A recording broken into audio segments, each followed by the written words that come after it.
Welcome guys GK MCQs MK channel में आपका बहुत बहुत स्वागत है।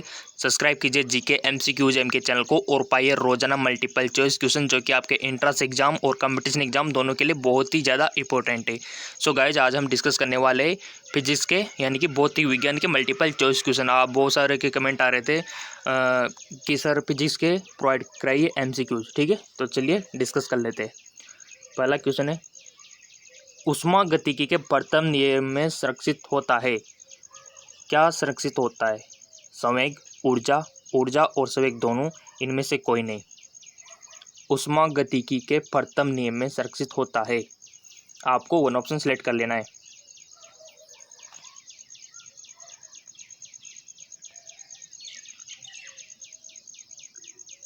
सो गाइस इसका राइट ऑप्शन हो जाएगा हमारे पास ऊर्जा। ठीक है, ऊष्मागतिकी के प्रथम नियम में क्या सुरक्षित रहती है? ऊर्जा सुरक्षित रहती है।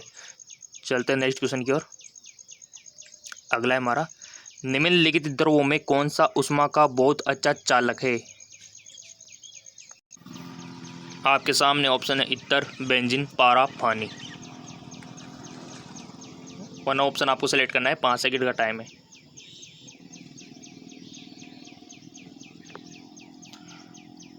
सो इसका राइट ऑप्शन हो जाएगा पारा, जो है हमारा ऊष्मा का बहुत अच्छा चालक है। तभी इसको थर्मामीटर में यूज किया जाता है, क्योंकि ये जो है हीट को ईजिली डिटेक्ट कर लेता है। अगर आपके पास आसपास थोड़ी सी हीट है तो उसको डिटेक्ट करके पारा बढ़ने लगता है। ठीक है, तभी जो है इसको हम थर्मामीटर में यूज करते हैं, यही कारण है। और यहाँ तक कि हम जो प्रेशर मापते हैं वायुमंडलीय दाब का, कहाँ पर घटा हुआ है, कहाँ पर बढ़ा हुआ है, ठीक है, बैरोमीटर में, उसको भी पारा यूज होता है। ठीक है, और यहाँ तक कि हमारा जो बीपी का इंस्ट्रूमेंट होता है, आपने देखा होगा क्या बोलते हैं बीपी के इंस्ट्रूमेंट को? स्पाइगो मैनोमीटर। ठीक है, बीपी जिसे मेजर करते हैं उसे स्पाइगो मैनोमीटर बोलते हैं। ये आपको पता होना चाहिए। और नॉर्मल बीपी कितनी होती है? 120/80। ठीक है, mmHg। ये चीज़ आपको पता होना चाहिए। ठीक है, चलते आगे को। तो हमारा ऊष्मा का बहुत अच्छा चालक कौन है? पारा है, मरकरी। ठीक है, अगला है हमारा, निम्नलिखित में से किसकी ऊष्माधारिता अधिक है? बेंजीन, जल, स्वर्ण का टुकड़ा, लोहे का टुकड़ा।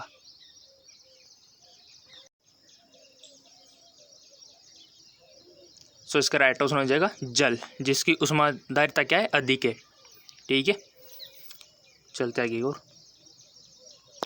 बर्नौली प्रमेय आधारित है।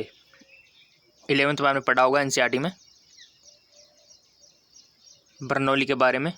ऊर्जा संरक्षण, संवेग संरक्षण, या फिर आवेश संरक्षण, या फिर इनमें से कोई नहीं। बर्नौली प्रमेय 11th में पढ़ चुके हो आप। 5 सेकंड का टाइम में आपने चूज कर लिया होगा इसका राइट ऑप्शन। सो इसका राइट ऑप्शन हो जाएगा ऊर्जा संरक्षण पर। ठीक है, चलते आगे और। एंगस्ट्रम क्या मापता है? तरंगदैर्घ्य को, आवर्तकाल को, आवर्ती को, या फिर समय को? एंगस्ट्रम क्या मेजर करता है?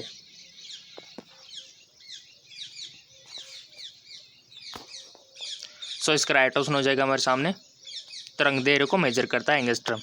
ठीक है, अगला है हमारा, चाबी ब्रिगेडी में कौन सी ऊर्जा होती है? स्थितिज ऊर्जा, गतिज ऊर्जा, संचित ऊर्जा, फिर यांत्रिक ऊर्जा।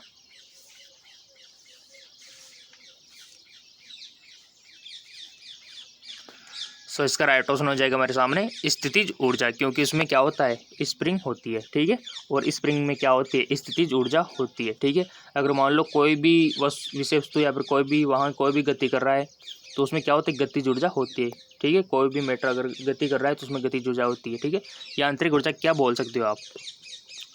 यांत्रिक ऊर्जा अगर कोई पुर्जा घूम रहा है, रोटेट हो रहा है, ठीक है, जिस पर हम मैकेनिकल बल लगा रहे हैं, ठीक है, जैसे कि हम विद्युत जनरेटर को आप जानते होंगे, जिसे विद्युत जनरेटर को हम घुमाते हैं, ठीक है, घुमाया जाता है इनको, तो जैसे इनको घुमाया जाता है तो क्या होता है? यांत्रिक ऊर्जा कन्वर्ट हो जाती है विद्युत ऊर्जा में।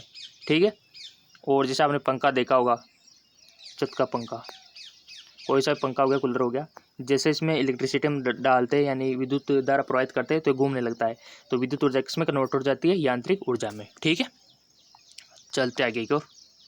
सो हमारा जो चाबी ब्रिगेड रहती है उसमें स्प्रिंग होती है, तो उसमें स्थितिज ऊर्जा संचित रहती है। क्यूसेक से क्या मापा जाता है? मोस्ट इंपॉर्टेंट, अगर आपने न्यूज़पेपर पढ़े होंगे तो इजीली आ गया होगा। ठीक है, वैसे तो ये फिजिक्स का क्वेश्चन है आपके 12th का, अगर वहाँ नहीं देखा है ना तो न्यूज़पेपर में आता रहता है क्वेश्चन के बारे में। जल के बहाव को नापता है, जल की गहराई को मापता है, जल की मात्रा को नापता है, फिर जल की शुद्धता को मापता है। सो इसका राइट ऑप्शन हो जाएगा जल के बहाव को। ठीक है, जल के बहाव को मेजर करता है ये, कितना जल बह चुका है। जैसे अगर आपने देखा होगा आपके पास आसपास कहीं डैम हो, बांध हो, जब भी कोई पानी इसमें यानी कि इसका बहाव क्षमता पूरी हो जाती है ना, तब मेजर किस में किया जाता है, क्यूसेक में, कि इतना पानी क्यूसेक से छोड़ा जा रहा है। ठीक है, यानी कि पानी का बहाव इतना है, उसमें मेजर किया जाता है इतना क्यूसेक। चलते आगे को, अदिश राशि है, बलागुण, ऊर्जा, संवेग, ये सभी बताइए। 5 सेकंड का टाइम आपको मिलता है, इसमें वन ऑप्शन सेलेक्ट कर लिया करो और फिर उसके बाद जो मैं आंसर शो करता हूँ ना, उससे मैच करा लिया करो, क्या हमने जो चूज किया था वो सही था या फिर गलत था। यानी कि आपका टेस्ट भी साथ में हो जाएगा और आपके मल्टीपल चॉइस क्वेश्चन भी साथ में हो जाएंगे। तो इसका राइट ऑप्शन है ऊर्जा, अदिश राशि है ऊर्जा। ठीक है, चलते आगे को, विद्युत मात्रा की इकाई क्या है, ओम, वोल्ट, एम्पियर, वोट। इस प्रकार के क्वेश्चन अक्सर आपसे पूछ लिए जाते हैं। विद्युत मात्रा की इकाई क्या है, मोस्ट इंपॉर्टेंट क्वेश्चन। और गाइस जीके एमसीक्यूज एम के चैनल को सब्सक्राइब कर लो, बेल आइकन पर प्रेस कर लो, रोजाना आपको मिलेंगे multiple choice question, physics, biology, chemistry, सबसे। ठीक है, जनरल नॉलेज, ये सारे मिलते रहेंगे आपको। सो इसका राइट ऑप्शन है क्या मतलब एम्पियर। ठीक है, विद्युत मात्रा की इकाई क्या है, एम्पियर। अगला है, मात्रकों की अंतर्राष्ट्रीय पद्धति कब लागू की गई, मात्रकों की अंतर्राष्ट्रीय पद्धति कब लागू की गई, 11th फिजिक्स, 1965, 1971, 1991, 1985। सो इसका राइट ऑप्शन हो जाएगा 1971 में लागू की गई मात्रकों की अंतर्राष्ट्रीय पद्धति। ठीक है, चलते आगे को, प्रकाश वर्ष की इकाई है, समय की, द्रव्यमान की, दूरी की, इनमें से कोई नहीं। सो इसका राइट ऑप्शन हो जाएगा हमारे सामने दूरी की है। ठीक है, प्रकाश वर्ष दूरी को मेजर किया जाता है। इनमें से कौन नवीनीकरण ऊर्जा है, मोस्ट इंपॉर्टेंट। आपको अनवीनीकरण और नवीनीकरण के बारे में पता नहीं है तो आप इसको नहीं कर पाओगे, अगर आपको पता है तो कर सकोगे। इनमें से कौन नवीनीकरण ऊर्जा है, सो सिंपल। ठीक है, ये ऑप्शन कोयला, यानी कि यहाँ पर कोयला दिया हुआ है बट वहाँ एडजस्ट हो गया, यहाँ पर कोयला है। ठीक है, सो इसका राइट ऑप्शन सौर ऊर्जा होगा। गाइस यहाँ पर नवीनीकरण का अर्थ होता है असमाप्य, यानी कि जो कभी समाप्त नहीं होता। ठीक है, अगर यहाँ पर आपसे पूछ लिया जाए अनवीनीकरण, अनवीनीकरण का मतलब होता है समाप्य, जो समाप्त होता है। ठीक है, तो नवीनीकरण यानी कि असमाप्य, जो कभी समाप्त नहीं होता है, वो है सौर ऊर्जा, जो कभी समाप्त नहीं होती है। इसके अलावा कोयला, प्राकृतिक गैस, पेट्रोल, ये सब समाप्त होने वाले साधन है। ठीक है, चलते आगे को, विद्युत चुम्बक बनाने के लिए प्राय किस पदार्थ के छड़ का प्रयोग किया जाता है, उपयोग किया जाता है, मोस्ट इंपोर्टेंट। इस्पात, नरम लोहा, पित्तल, इनमें से कोई नहीं। सो इसका राइट ऑप्शन हो जाएगा नरम लोहा। ठीक है, विद्युत चुम्बक बनाने के लिए नरम लोहे का उपयोग किया जाता है। व्यावसायिक मोटरों में किस प्रकार के चुम्बक का उपयोग किया जाता है, अस्थायी चुम्बक, नाल चुम्बक, विद्युत चुम्बक, सामान्य छड़ चुम्बक, बताइए।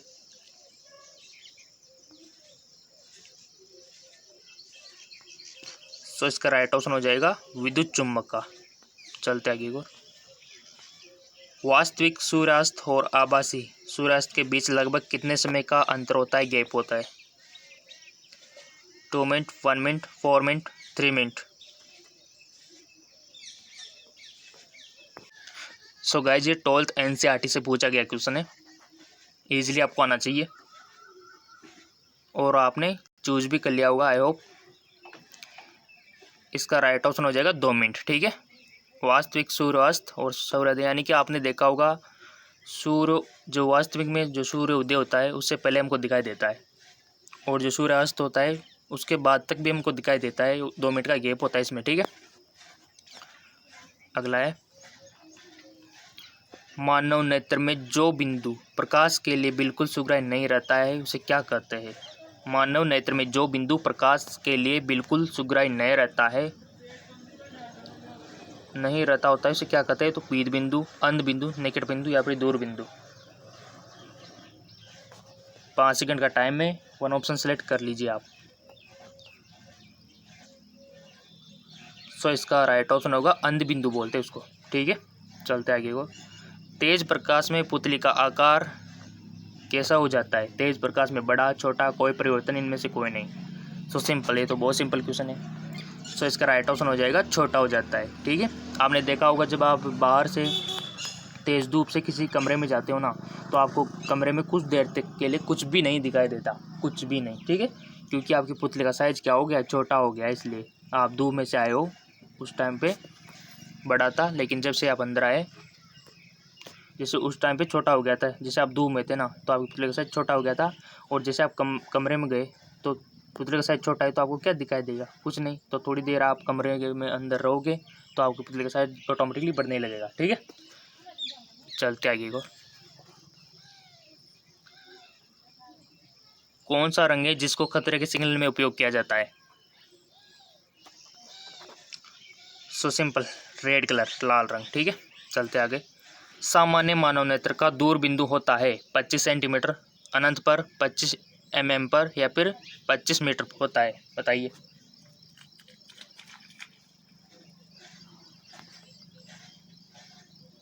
सो इसका राइट ऑप्शन है अनंत पर। ठीक है, सामान्य मानव नेत्र का दूर बिंदु होता है। दूर बिंदु की इसने बात की है। ठीक है,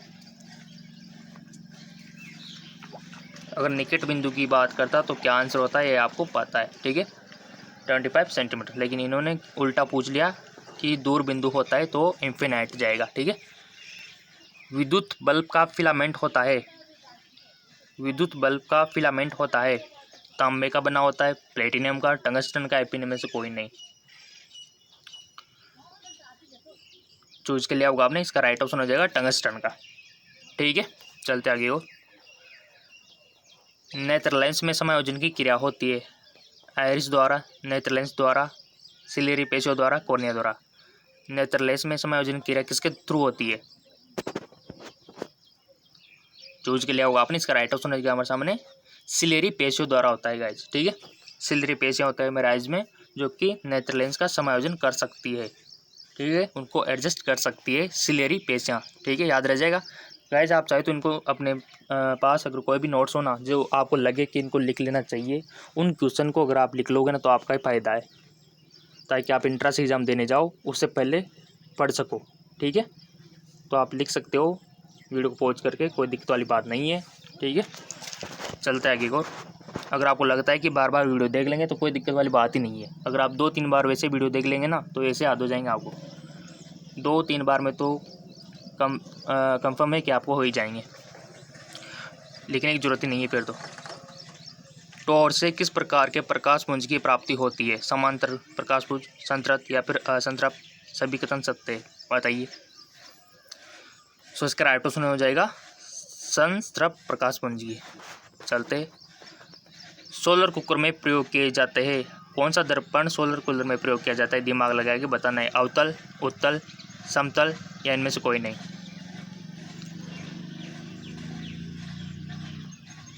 सो इसका राइट ऑप्शन हो जाएगा अवतल दर्पण। ठीक है, सोलर कुकर में ये क्या करता है? अवतल दर्पण।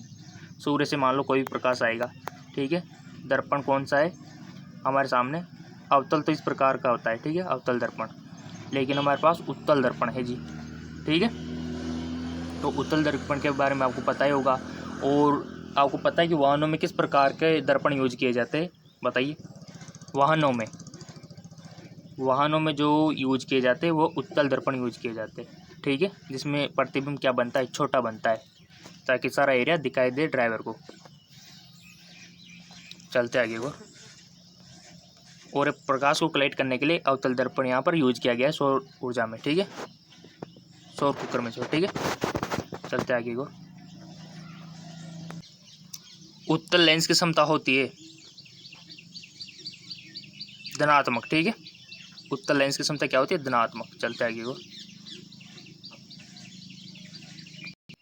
नेक्स्ट क्वेश्चन है हमारा, यदि दर्पण से बना प्रतिबिंब हमेशा सीधा आकार में वस्तु के बराबर है तो दर्पण किस प्रकार का होगा? दर्पण में बना प्रतिबिंब सीधा है, आकार में वस्तु के जैसा ही सेम टू सेम बराबर है तो दर्पण कौन सा होगा? अवतल होगा, उत्तल होगा या फिर समतल होगा, या फिर इनमें से कोई नहीं?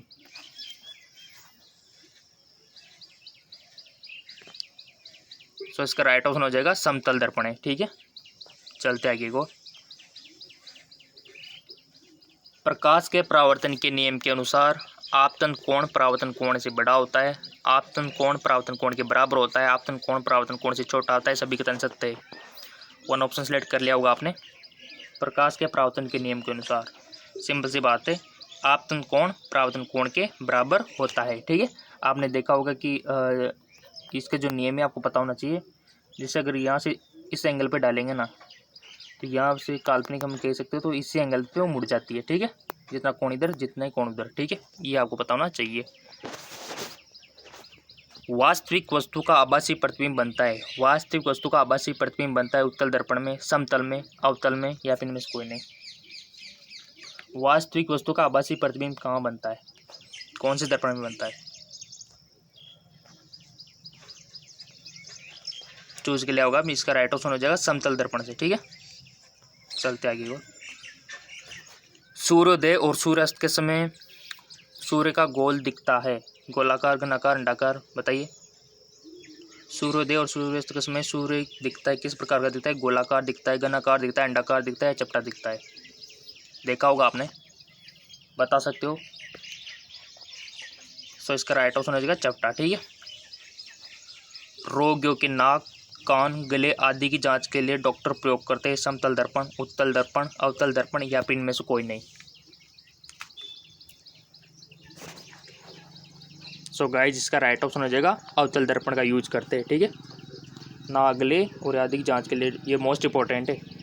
एंट्रेंस एग्जाम हो गया, कंपटीशन एग्जाम हो गया, पूछा जाता है बार बार कि रोगियों के जो नाक, गले, कान आदि की जांच के लिए डॉक्टर कौन सा दर्पण प्रयोग करते हैं? अवतल दर्पण। ठीक है, चलते आगे। आँख की पुतली किस प्रकार कार्य करती है? परिवर्ती द्वार की भांति, दृष्टि तंत्रिका की भांति, पुतली की भांति, अन्य। आँख की पुतली किस प्रकार काम करती है? तो इसका राइट ऑप्शन हो जाएगा परिवर्ती द्वार की भांति। ठीक है, अगला है, दीर्घ दृष्टि दोष वाला व्यक्ति के चश्मे में लगा होता है, क्या लगा होता है? दीर्घ दृष्टि दोष, निकट दृष्टि दोष, ये पता होना चाहिए। ठीक है, और जरा दृष्टि दोष, 3 होते हैं दोष, और इसका ट्रीटमेंट भी पता होगा तो आप इजीली कर पाओगे। दीर्घ दृष्टि दोष वाला व्यक्ति के चश्मे में क्या लगा होता है? अवतल, या फिर दीपोक्स लेंस, या फिर उत्तल लेंस, या फिर बेलनाकार लेंस, बताइए। 5 सेकंड का टाइम है आपके पास। सो गाइस इसका राइट ऑप्शन हो जाएगा मेरे पास उत्तल लेंस। ठीक है, अब पहले तो क्या होता है कि दीर्घ दृष्टि दोष का मतलब क्या है? यानी कि व्यक्ति को दूर की वस्तु तो साफ दिखाई दे रही है। ठीक है, दूर की वस्तु क्या दिखाई दे रही है? साफ, लेकिन पास की वस्तु साफ नहीं दिखाई दे रही है। ठीक है, तो ऐसे में साफ दिखाने के लिए क्या करना पड़ेगा? दूर की तो साफ दिखाई दे रही है, ठीक है, बट पास की उसको साफ नहीं दिखाई दे रही है, तो ऐसे में कौन सा यूज करना पड़ेगा? उत्तल लेंस यूज करो, ताकि ये हमको पास का भी सही दिखाई देने लगे। ठीक है, चलते आगे को। दूरदृष्टि दोष वाले आंखें साफ देख सकती है, दूरदृष्टि दोष वाली आंखें साफ देख सकती है, बताइए। निकट की वस्तु को, बड़ी वस्तु को, दूर की वस्तु को, बताइए। दूरदृष्टि किसको, जिसको है, तो उसकी आंखें किस चीज़ को साफ देख सकती है? पास वाली को, दूर वाली को, या फिर बड़ी को, बताइए। या फिर इनमें से कोई नहीं। अभी तो मैंने बताया ही है, जिनका थोड़ा सा ध्यान था वो इजीली कर पाएगा। दूर की वस्तु को, ठीक है गाइस, इसमें एक प्रकार से उल्टा है। जिसे पूछा जाए ना कि दूर दृष्टि दोष, यानी कि दूर की वस्तु हमको सही दिखाई दे रही है, दोष तो है दूर का, बट वही चीज़ हमको सही दिखाई दे रही है, ये थोड़ा सा ध्यान रखना है। निकट दृष्टि दोष, यानी कि निकट की वस्तु हमको साफ दिखाई दे रही है, ठीक है। तो इसका मतलब इस प्रकार से आप समझ सकते हो। दूर दृष्टि यानी कि दूर की वस्तु अच्छी दिखाई दे रही है, निकट दृष्टि यानी कि निकट की वस्तु अच्छी दिखाई दे रही है। इस प्रकार से याद रखना पड़ेगा आपको, नहीं तो आप कंफ्यूज होके इनके सवालों के जवाब उल्टा सुल्टा करके आ जाओगे, ठीक है। याद रह जाएगा, ट्रिक के साथ याद रखना है। देखो, दूर दृष्टि यानी कि दूर की वस्तु अच्छी दिखना, निकट दृष्टि यानी कि निकट की वस्तु अच्छी दिखना। ठीक है, चलते आगे। और इंद्रधनुष किस प्रकार का स्पेक्ट्रम है? प्राकृतिक, कृत्रिम, कृत्रिम, प्राकृतिक, सभी सत्य, बताइए। सो सिंपल इसका राइट ऑप्शन हो गया प्राकृतिक स्पेक्ट्रम है। ठीक है, प्रिज्म के थ्रू भी आप बना सकते हो या फिर कर पे भी आप बना सकते हो, दर्पण के द्वारा, समतल दर्पण के थ्रू। ठीक है, किस प्रकार बनाया जाता है आपको पता ही होगा। कुछ नहीं, एक से भी आपके पास कोई भी औजार हो, उसमें पानी भरना है, पानी भर के किसी में भी भर सकते हो, कोई भी प्लेट हो गया, कोई भी थाली हो गई, ठीक है, परात हो गई, इसमें पानी लेके आपको कुछ नहीं करना। यहाँ पर आपको जैसे सूर्य का प्रकाश इधर से आ रहा है तो इसके सामने इसमें पानी में दर्पण रख देना है। इधर से जैसे सूर्य का प्रकाश आएगा तो इसका रिफ्लेक्ट आप अंधेर थोड़ा सा, मतलब जहाँ पर अंधेरा हो ना वहाँ करना, तो वहाँ पर धनुष बन जाएगा। ठीक है, इस प्रकार आप बना सकते हो ग्रह पे भी। चलते आगे को। चुंबकीय क्षेत्र का मात्रक होता है, मोस्ट इंपॉर्टेंट, ये मात्रक अक्सर पूछे जाते हैं, आपके लिए स्पेशल वीडियो बना दूंगा सभी मात्रक। ठीक है, जितने भी फिजिक्स के मात्रक हैं सारे निकाल के, और चैनल सब्सक्राइब कर रखा है, आपको मिल जाएगा, डोंट वरी। चुंबकीय क्षेत्र का मात्रक होता है न्यूटन, टेस्ला, एम्पियर या फिर मीटर। ठीक है, चुंबकीय क्षेत्र का मात्रक होता है, इसका राइट ऑप्शन हो जाएगा टेस्ला। ठीक है, चुंबकीय क्षेत्र को किस में मेजर किया जाता है? टेस्ला में। ठीक है, चलते आगे को। न्यूटन में फिर किसको किया जाता है? फोर्स को, बल को। ठीक है, एम्पियर में किसको किया जाता है? फिर एम्पियर में करंट को, धारा को। ठीक है, मीटर में दूरी को, डिस्टेंस को। सिंपल। ठीक है, तो ये मेजरमेंट आपको पता होना चाहिए। शारीरिक कार्यों को करने के लिए किस प्रकार की ऊर्जा का उपयोग किया जाता है? ऊर्जा, सौर ऊर्जा, पेशीय ऊर्जा, फिर रासायनिक ऊर्जा, शारीरिक कार्यों को करने के लिए। सो सिंपल इसका राइट ऑप्शन हो जाएगा पेशीय ऊर्जा। ठीक है, चलते आगे को। कौन सी प्रक्रिया प्रकाश और ध्वनि दोनों में घटित नहीं होती है? सो गाइज आपके सामने ऑप्शन है ध्रुवण, अपवर्तन, विवर्तन, परावर्तन। सो इसका राइट ऑप्शन हो जाएगा ध्रुवण। ठीक है, अगला है किसी द्रव का उसके क्वथनांक से पूर्व उसके वाष्प में बदलने की प्रक्रिया को क्या कहते हैं? किसी द्रव का उसके क्वथनांक से पूर्व उसके वाष्प में बदलने की प्रक्रिया को क्या बोलते हैं? संघनन, हेमीकरण, वाष्पीकरण या इनमें से कोई नहीं।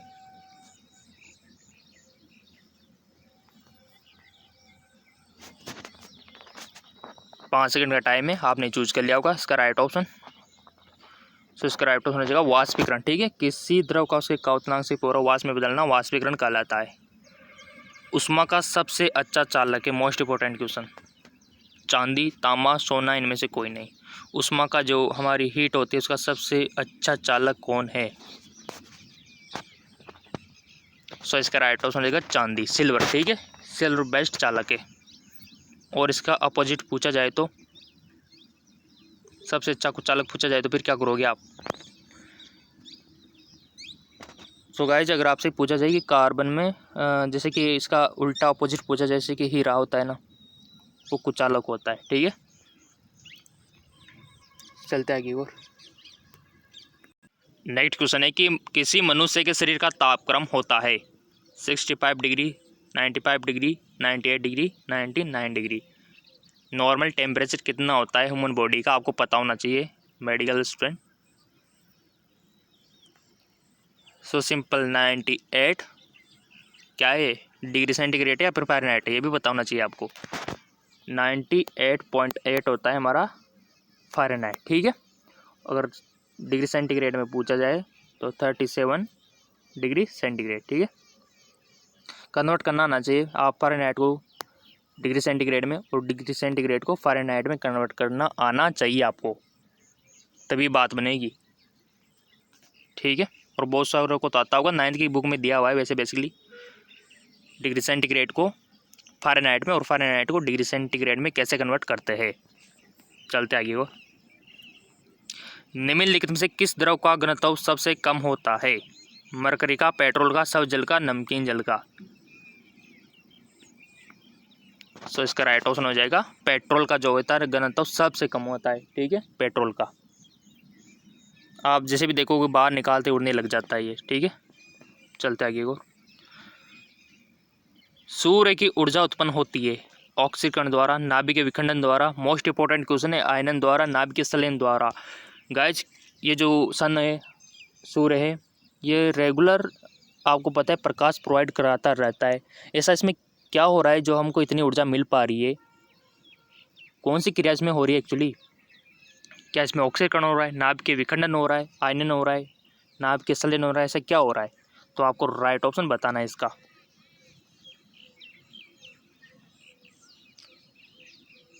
सो इसका राइट ऑप्शन हो जाएगा नाभिकीय संलयन। ठीक है, आप कंफ्यूज हो जाते होंगे नाभिकीय विखंडन और संलयन में, तो नाभिकीय संलयन में होता है गाइस। नाभिकीय संलयन के थ्रू ही हमको सूर्य से प्रकाश मिल पा रहा है आज दिन तक। ठीक है, आपने 12th NCERT में अवश्य पढ़ा होगा, नाभिकीय संलयन से हमको सूर्य की ऊर्जा प्राप्त हो पा रही है।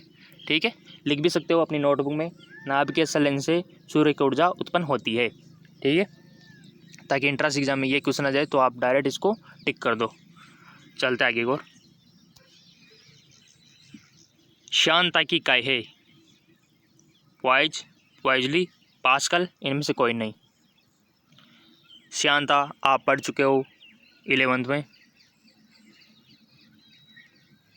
इसकी यूनिट क्या है, किस में मापते हैं श्यानता को? सो इसका राइट ऑप्शन है वाइज में। ठीक है, वाइज इसका इकाई है। अगला है, वह कौन सा बल है जिसके कारण पिंड धरती के केंद्र की ओर खींचा चला जाता है?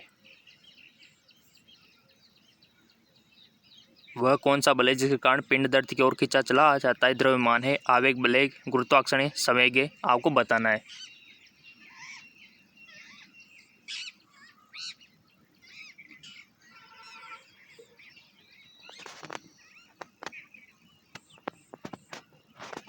सो सिंपल, गुरुत्वाकर्षण, ग्रेविटी के बारे में तो आपने पढ़ा हुआ है, चैप्टर भी 11th में आपके। ठीक है, अगला है, पास्कल इकाई है किसकी? दाब की, वर्षा की, आर्द्रता की, तापमान की। देखो इकाई वाले क्वेश्चन और मात्रक वाले क्वेश्चन आपको आना चाहिए, हर बार पूछा जाता है। चाहे तो आप चार्ट भी बना सकते हो ताकि आपको सारे मात्रक एक जगह मिल जाए, सारी इकाइयाँ एक जगह मिल जाए। बुक भी आती है बेसिकली, बट वो आप परचेज नहीं कर पाओगे। ठीक है, वीडियो बना दूंगा मैं अगर आपको मेरे को टाइम मिला तो। ठीक है, इकाइयों के ऊपर, ताकि आपको सुविधा रहे। सारी इकाइयाँ आप पढ़ के चले जाओ, सारे मात्रक आप पढ़ के चले जाओ, आपका एंट्रेंस एग्जाम देने, कंपटीशन एग्जाम देने। अगला है, गुरुत्वाकर्षण के सार्वभौमिक नियमों का प्रतिपादन किसने किया? गुरुत्वाकर्षण के सार्वभौमिक नियमों का प्रतिपादन किसने किया? गैलीलियो ने, न्यूटन ने, कोपरनिकस ने, या फिर इनमें से कोई नहीं?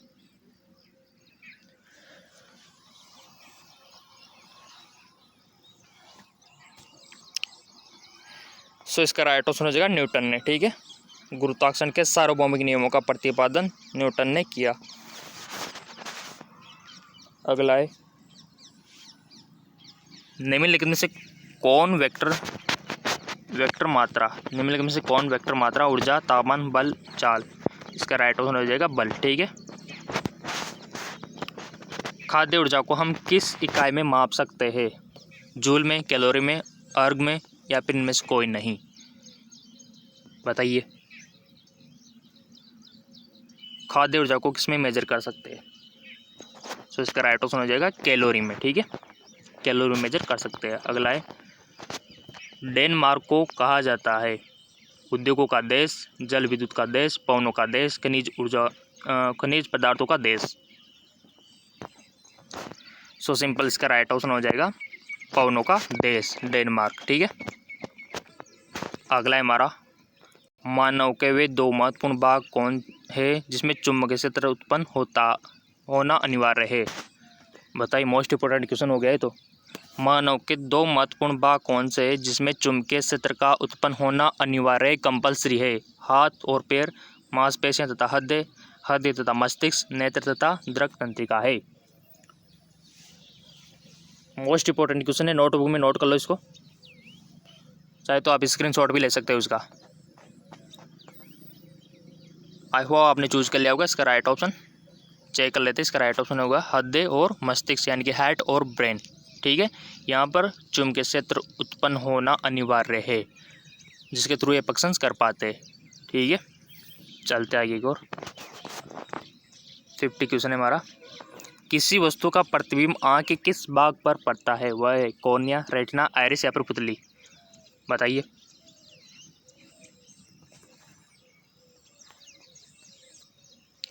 सो इसका राइट ऑप्शन हो जाएगा रेटिना पर। ठीक है। सो गाइस यहाँ पर हमने 50 क्वेश्चन डिस्कस करे फिजिक्स के। आपने जो ऑप्शन चूज किए थे वो कितने सही निकले 50 में से आप खुद अंदाज़ा लगा सकते हो और खुद अपना एनालिसिस कर सकते हो। ठीक है। और देख आपको मल्टीपल चॉइस क्वेश्चन चाहिए तो नीचे डिस्क्रिप्शन पे लिंक दिए हुए हैं, वहाँ से आप गेन कर सकते हो multiple choice question biology, chemistry, physics के। ठीक है।